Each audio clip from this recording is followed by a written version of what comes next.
Vorteile von Tests und Versuchen. Der heilige Koran macht deutlich, dass Muslime ihr Leben lang mit Schwierigkeiten und Prüfungen konfrontiert sein werden. Kapitel 2 Al-Baqarah, Vers 155. Und wir werden euch ganz gewiss mit ein wenig Furcht und Hunger und dem Verlust von Besitz, Menschenleben und Früchten auf die Probe stellen. Doch verkünde den Geduldigen frohe Botschaft. Daher ist es wichtig, einige ihrer Vorteile und Weisheiten zu verstehen, damit man während dieser Zeit seine Geduld und seinen Gehorsam gegenüber Allah, dem Erhabenen, steigern kann. Der erste Vorteil besteht darin, dass ein Muslim durch Prüfungen und Schwierigkeiten die unendliche Macht Allahs, des Erhabenen, besser versteht. Dies kann geschehen, wenn ein Muslim auf eine Schwierigkeit stößt, die er mit den ihm zur Verfügung stehenden Mitteln, wie etwa privater Gesundheitsversorgung, nicht lösen kann. Diese Erkenntnis inspiriert einen dazu, in Gehorsam gegenüber Allah, dem Erhabenen, zu leben, indem man seine Gebote befolgt, seine Verbote missachtet und seinem Schicksal mit Geduld entgegentritt, wohl wissend, dass ihn weder Reichtum noch sozialer Einfluss vor dem Befehl Allahs, des Erhabenen, schützen wird. Eine Prüfung oder Schwierigkeit, die einen Muslim in diese Richtung treibt, kann also durchaus der Grund für seinen Gehorsam und damit für seine Erlösung am Tag des jüngsten Gerichts sein. Der nächste Weisheits- und Nutzen von Prüfungen ist, dass sie dazu führen können, dass ein Muslim gegenüber Allah, dem Erhabenen, demütig wird. Wenn eine Person immer gute Zeiten erlebt, ist es leicht für sie, arrogant und stolz auf ihr Leben und das zu werden, was sie besitzt. Es ist wichtig zu beachten, dass nur ein Atom Stolz ausreicht, um jemanden in die Hölle zu bringen. Dies wird in einem Hadith bestätigt, der in Sahih Muslim Nummer 265 zu finden ist.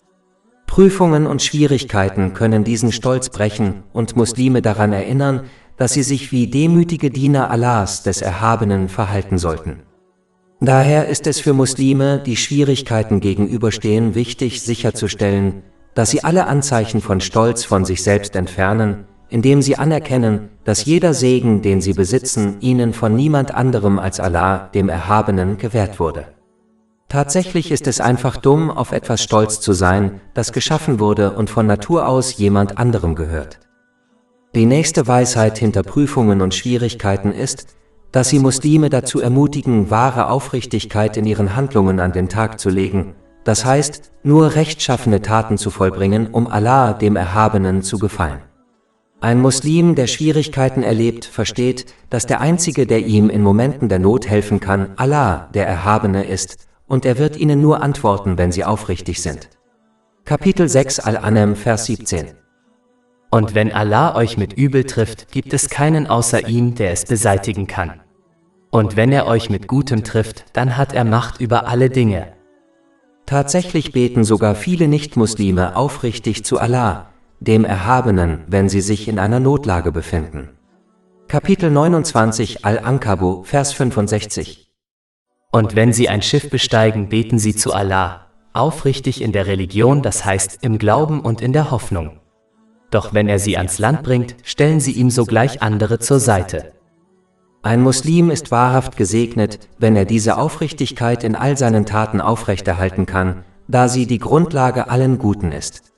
Es ist wichtig, sich daran zu erinnern, dass demjenigen, der handelt, um anderen zu gefallen, gesagt wird, dass er am Tag des jüngsten Gerichts seine Belohnung von denen erhalten wird, für die er gehandelt hat, was jedoch nicht möglich sein wird.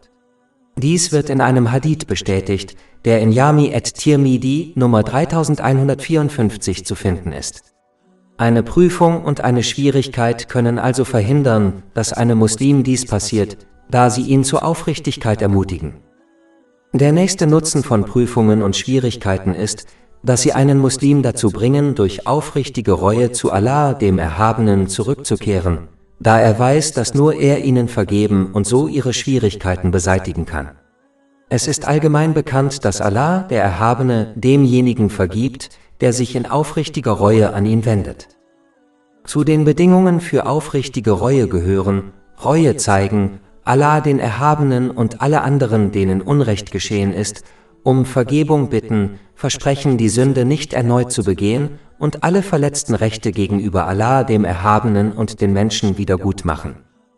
Eine Prüfung oder Schwierigkeit, die einen zu aufrichtiger Reue treibt, ist in der Tat ein großer Segen, da sie am Tag des jüngsten Gerichts durchaus der Grund für die Erlösung sein kann. Umgekehrt wird derjenige, der diese besondere Weisheit hinter der Prüfung oder Schwierigkeit, der er gegenübersteht, nicht versteht, nicht aufrichtig bereuen.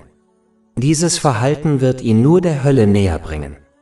Wer zum Beispiel diejenigen, denen er Unrecht getan hat, nicht um Vergebung bittet, wird am Tag des jüngsten Gerichts der Gerechtigkeit gegenüberstehen. Seinen Opfern werden ihre guten Taten und, falls nötig, die Sünden ihrer Opfer zugesprochen, bis Gerechtigkeit hergestellt ist. Dies kann durchaus dazu führen, dass sie in die Hölle geschleudert werden. Davor wurde in einem Hadith in Sahih Muslim Nummer 6579 gewarnt. Die nächste Weisheit hinter Prüfungen und Schwierigkeiten besteht darin, Muslime zu inspirieren, einen wichtigen Akt der Anbetung zu verrichten, nämlich das Flehen an Allah, den Erhabenen. Dies wird in einem Hadith empfohlen, der in Jami at-Tirmidhi Nummer 3371 zu finden ist. Das Bittgebet ist ein extremes Zeichen der eigenen Demut und der Anerkennung der Herrschaft Allahs, des Erhabenen. Derjenige, der zu dieser rechtschaffenen Tat geleitet wird, wird dazu geleitet, Segen in dieser und der nächsten Welt zu erlangen. Tatsächlich garantiert ein Hadith in Sahih Muslim Nummer 6936, dass jedes Bittgebet, das richtig ausgeführt wird, von Allah, dem Erhabenen, in irgendeiner Form oder Weise angenommen wird. Leider vernachlässigt man diese rechtschaffene Tat oft, wenn man nur Zeiten der Ruhe erlebt. Eine mögliche Weisheit einer Prüfung oder Schwierigkeit besteht also darin, einen Muslim zu dieser großen Tat zu treiben. Die nächste Weisheit hinter Prüfungen und Schwierigkeiten ist, dass sie einem Muslim die Gelegenheit bieten, Nachsicht zu üben. Dies ist eine sehr beliebte Eigenschaft, die in einem Hadith in Jami at-Tirmidhi Nummer 2011 erklärt wird. Nachsicht beinhaltet, Allah, dem Erhabenen, sowohl in guten als auch in schlechten Zeiten aufrichtig gehorsam zu bleiben, indem man die Gebote Allahs, des Erhabenen, befolgt, seine Verbote missachtet und dem Schicksal mit Geduld entgegentritt.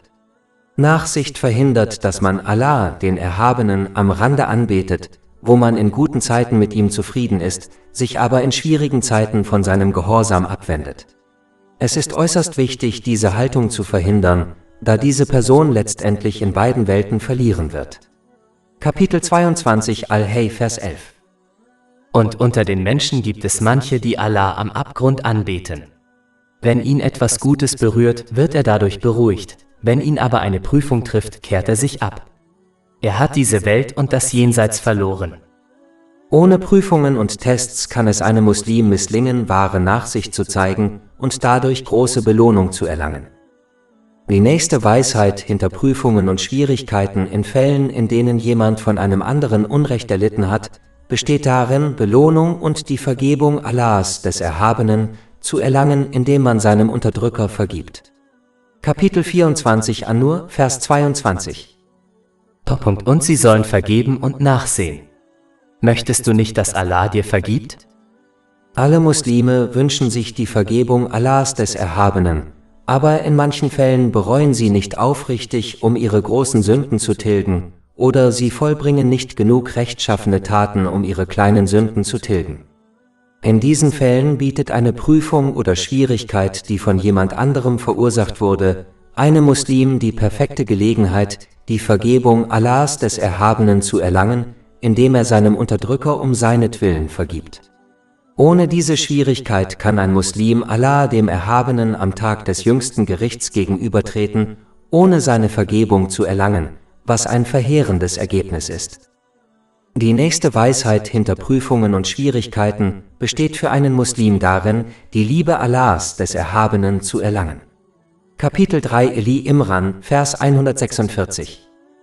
Und Allah liebt die Standhaften. Außerdem kann ein Muslim die Liebe Allahs, des Erhabenen, erlangen, wenn er seinen Pflichten aufrichtig nachkommt und freiwillig rechtschaffene Taten verrichtet. Dies wird in einem Hadith empfohlen, der in Sahih Bukhari Nummer 6502 zu finden ist. Doch auch der Muslim, der diesen Rat nicht befolgt, kann die Liebe Allahs, des Erhabenen, erlangen, indem er in Schwierigkeiten oder Prüfungen Geduld zeigt. Gemäß dem zuvor zitierten Hadith gibt Allah, der Erhabene, jedem Organ seines Körpers die Kraft, nur ihm zu gehorchen, wenn er einen Muslim liebt. Dieser Muslim begeht sehr selten Sünden. Außerdem erhört Allah der Erhabene ihre Bittgebete und gewährt ihnen Zuflucht. Wer dies erlangt, wird durch die Gnade Allahs des Erhabenen gewiss in beiden Welten Erfolg haben. Und der Ursprung dieses Erfolgs sind die Prüfungen und Schwierigkeiten, denen ein Muslim um Allahs des Erhabenen Willen mit Geduld begegnet. Dies ist ein Aspekt der unzähligen Belohnung, die dem Geduldigen zuteil wird und die in Kapitel 39 Az-Zumar, Vers 10 erwähnt wird. Dem Geduldigen wird seine Belohnung ohne Rechenschaft, ohne Begrenzung gegeben. Die nächste Weisheit hinter Prüfungen und Schwierigkeiten ist, dass sie zu großem Glück für diejenigen führen können, die wahres Wissen besitzen. Die Wissenden sind sich der großen Segnungen bewusst, die sich aus Geduld in schwierigen Zeiten ergeben. Der heilige Prophet Muhammad, Friede und Segen seien auf ihm, hat beispielsweise einmal in einem Hadith in Sunan ibn Majah Nummer 4023 darauf hingewiesen, dass Allah, der Erhabene, jeden Menschen nach der Stärke seines Glaubens prüft.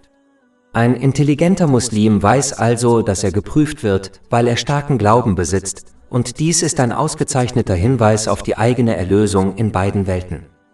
Ein weiteres Beispiel ist ein Hadith in Jami at-Tirmidhi Nummer 2402. Am Tag des jüngsten Gerichts, wenn die Menschen, die in dieser Welt keine großen Prüfungen zu bestehen hatten, die Belohnung für diejenigen sehen, die Prüfungen geduldig ertragen haben, werden sie sich wünschen, sie hätten in ihrem Leben auf der Erde ähnliche Schwierigkeiten durchgemacht, wie zum Beispiel, dass ihnen die Haut mit einer Schere abgeschnitten wurde. Wenn ein Muslim, der Schwierigkeiten gegenübersteht, über diese Lehren nachdenkt, kann dies zu viel Glück führen, da er hofft, in beiden Welten eine große Belohnung von Allah, dem Erhabenen, zu erhalten. Dies ist wie bei jemandem, der in Erwartung der Freude, die gute Gesundheit mit sich bringt, freudig eine bittere Medizin schluckt. Kapitel 39 Az-Zumar, Vers 10. Dem Geduldigen wird seine Belohnung ohne Rechenschaft, ohne Begrenzung gegeben. Die nächste Weisheit hinter Prüfungen und Schwierigkeiten ist, dass sie zu wahrer Dankbarkeit gegenüber Allah, dem Erhabenen, führen können. Dies geschieht, wenn man innerlich anerkennt, dass jeder Segen, den man besitzt, einem von niemand anderem als Allah, dem Erhabenen, gewährt wurde. Man zeigt seine Dankbarkeit verbal, indem man Allah, den Erhabenen, für diese Segnungen lobt. Und am wichtigsten ist, dass man wahre Dankbarkeit zeigt, indem man jeden Segen gemäß den Lehren des Islam nutzt. Dies führt wiederum zu einer Zunahme der Segnungen. Kapitel 14 Ibrahim, Vers 7. Wenn du dankbar bist, werde ich deine Gunst sicherlich steigern. Wenn eine Person vorübergehend oder sogar dauerhaft einen Segen verliert, wie etwa ihre gute Gesundheit, ist es wahrscheinlicher, dass sie dessen Wert zu schätzen weiß und daher den Segen und andere Segnungen richtig nutzt, was wahre Dankbarkeit ist. Diese Wertschätzung von Segnungen tritt in manchen Fällen nicht ein, ohne dass eine Person zuerst Schwierigkeiten und Prüfungen durchmacht. Die nächste Weisheit hinter Prüfungen und Schwierigkeiten ist, dass sie ein Mittel sind, um die eigenen Sünden zu tilgen. In Fällen, in denen man entweder nicht aufrichtig bereut oder nicht genug rechtschaffene Taten vollbringt, um seine kleineren Sünden zu tilgen, sind Prüfungen und Schwierigkeiten ein Mittel zur Läuterung. Dies wurde in vielen Hadithen bestätigt, wie zum Beispiel in dem in Sahih Bukhari Nummer 5640, der besagt, dass jedes Unglück oder jede Schwierigkeit, die ein Muslim mit Geduld erträgt, zur Tilgung seiner Sünden führt, selbst wenn die Schwierigkeit so klein ist wie ein Dornenstich. Darüber hinaus ist die bittere Wahrheit, dass man, wenn man sich den Konsequenzen seiner Sünden stellen muss, diese lieber in dieser Welt als in der nächsten ertragen möchte. Die Schwierigkeiten in dieser Welt sind unbedeutend im Vergleich zu den Härten im Jenseits. Daher sollte ein Muslim zunächst alle Arten von Sünden vermeiden und, wenn sie auftreten, sie aufrichtig bereuen. Wenn sie auf Schwierigkeiten stoßen, sollten sie geduldig bleiben und akzeptieren, dass dies ein Mittel zur Reinigung ihrer Sünden sein könnte, was weitaus besser ist, als im nächsten Leben durch das Höllenfeuer von ihren Sünden gereinigt zu werden. Die nächste Weisheit hinter Prüfungen und Schwierigkeiten ist, dass sie Muslime dazu inspirieren können, Mitgefühl für andere zu empfinden, die ebenfalls Schwierigkeiten haben. Dies kann sie ermutigen, anderen im Rahmen ihrer Möglichkeiten zu helfen. Es ist einfacher, die Schwierigkeiten anderer zu verstehen, wenn man im selben Boot sitzt wie sie, das heißt, wenn sie ebenfalls Schwierigkeiten haben. Es ist leicht zu verstehen, dass jemand, der nie echten Hunger verspürt hat, weniger geneigt ist, Hungernden zu helfen. In dieser Hinsicht können Prüfungen und Schwierigkeiten einen dazu bringen, anderen zu helfen, was eine große Tat wäre, die man hätte versäumen können, wenn man selbst nicht Schwierigkeiten gehabt hätte. Dies hängt mit der nächsten Weisheit hinter Schwierigkeiten und Prüfungen zusammen, nämlich einer Möglichkeit für Muslime, die keine Schwierigkeiten haben, denen zu helfen, die in Schwierigkeiten sind. Wenn es keine Bedürftigen gäbe, wie könnten Muslime dann unzählige Belohnungen erhalten, indem sie ihnen helfen? Daher sollten Muslime immer danach streben, anderen in Schwierigkeiten zu helfen, damit sie die Unterstützung Allahs, des Erhabenen, in all ihren Angelegenheiten und Schwierigkeiten erlangen. Dies wird in einem Hadith empfohlen, der in Sunan ibn Majah Nummer 225 zu finden ist. Die nächste Weisheit hinter Prüfungen und Schwierigkeiten ist, dass sie für einen Muslim ein Mittel sind, Segen zu erhalten. In vielen Fällen im Leben eines Menschen hat er vielleicht geglaubt, dass etwas schlecht war, nur um später seine Meinung zu ändern. Und oft hat er vielleicht geglaubt, dass etwas gut war, aber es wurde zu einer Belastung für ihn. Der Muslim, der Prüfungen und Schwierigkeiten gegenübersteht, sollte also verstehen, dass darin Vorteile und Segnungen stecken, die er vielleicht nicht sofort bemerkt und erkennt. Zum Beispiel ist der Tod eines Kindes eine extreme Schwierigkeit und Prüfung. Aber durch Geduld kann einem Elternteil vergeben werden und er kann am Tag des jüngsten Gerichts mit seinem Kind ins Paradies gehen. Dies wird in vielen Hadithen angedeutet, wie zum Beispiel in dem in Sahih Bukhari Nummer 1249. In diesem Fall kann der Tod eines Kindes für die Eltern ein Mittel sein, um ins Paradies zu gelangen. Kapitel 2 Al-Baqarah, Vers 216. Aber vielleicht hasst ihr etwas und es ist gut für euch, und vielleicht liebt ihr etwas und es ist schlecht für euch. Und Allah weiß es, ihr aber wisst es nicht. Die nächste Weisheit hinter Prüfungen und Schwierigkeiten ist, dass sie ein Zeichen der Liebe zu Allah, dem Erhabenen, sind. Dies wird in einem Hadith in Sunan ibn Majah Nummer 4031 empfohlen. Es ist jedoch wichtig zu beachten, dass der Beweis der Liebe zu Allah, dem Erhabenen, die Geduld und sogar die Zufriedenheit mit der Prüfung ist. Dieser Muslim wird sich die Gunst Allahs, des Erhabenen, in beiden Welten verdienen, wie am Ende dieses Hadiths angedeutet wurde. Die nächste Weisheit hinter Prüfungen und Schwierigkeiten ist, dass man umso näher an der Tradition der heiligen Propheten, Friede sei mit ihnen, ist, je mehr man geprüft wird und Schwierigkeiten begegnet, da diese am meisten geprüft wurden. Dies wurde in einem Hadith bestätigt, der in Sunan ibn Majah Nummer 4023 zu finden ist. Je näher man an den Traditionen der heiligen Propheten, Friede sei mit ihnen, ist, desto näher ist man der richtigen Führung und der Nähe Allahs, des Erhabenen, in beiden Welten. Zweifellos ist dies ein großer Segen, über den man sich freuen sollte. Dies ist einer der Gründe, warum die rechtschaffenen Vorgänger große Freude an Prüfungen und Schwierigkeiten hatten. Zusammenfassend lässt sich sagen, dass es für Muslime von entscheidender Bedeutung ist, islamisches Wissen zu erwerben und danach zu handeln, damit sie in schwierigen Zeiten und bei Prüfungen geduldiger werden und sowohl in dieser als auch in der nächsten Welt eine unschätzbare Belohnung erhalten.